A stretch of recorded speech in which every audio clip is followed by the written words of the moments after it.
Assalamualaikum warahmatullahi wabarakatuh. Nama saya Nur Sujati. Di sini akan menjelaskan tentang landasan pengembangan kurikulum. Landasan secara bahasa yaitu dasar, alas ataupun tumpuan, atau dapat pula diartikan sebagai suatu asumsi-asumsi yang menjadi dasar pijakan atau titik tolak.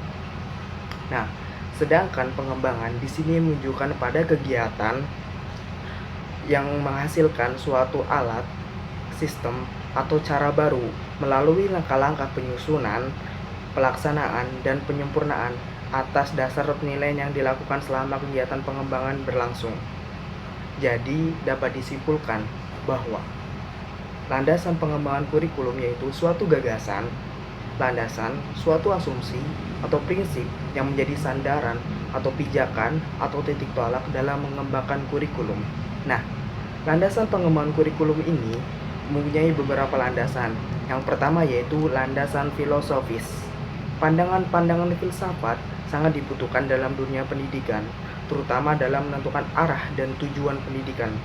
Filsafat akan menentukan arah kemana peserta didik akan dibawa. Pengembangan kurikulum membutuhkan filsafat sebagai acuan atau landasan berpikir. Kajian-kajian filosofis tentang kurikulum akan berupaya menjawab permasalahan-permasalahan yang ada di sekitar kita. Yang pertama yaitu bagaimana seharusnya tujuan pendidikan itu dirumuskan. Yang kedua, isi atau materi yang seperti apa yang harus disampaikan kepada peserta didik. Yang ketiga yaitu metode apa yang digunakan, yang semestinya harus digunakan agar mencapai tujuan pendidikan.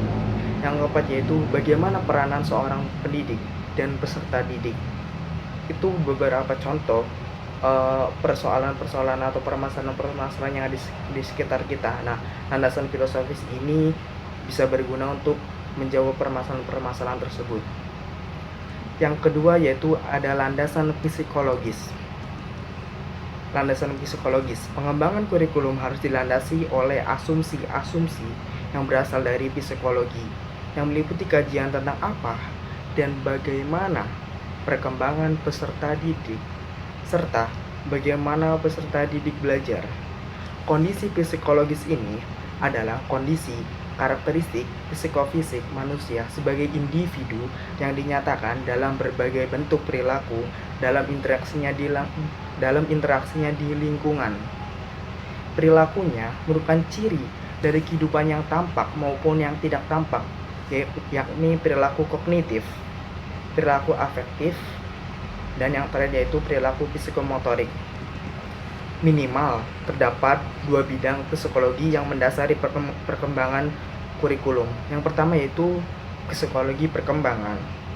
Yang kedua yaitu psikologi belajar.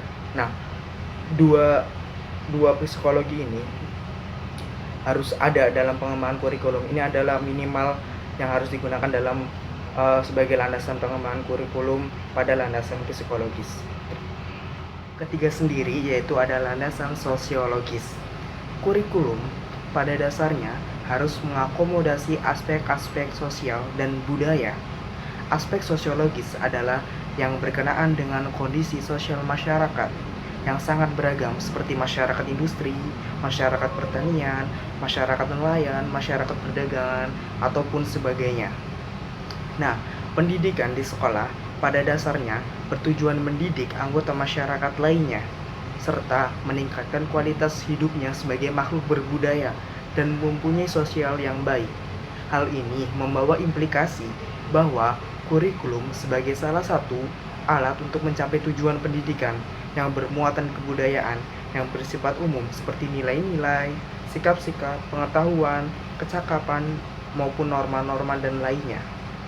Berikutnya yaitu ada landasan IPTEK atau landasan ilmu pengetahuan teknologi. Teknologi pada hakikatnya adalah penerapan ilmu pengetahuan atau biasa disebut dengan technology is application of science.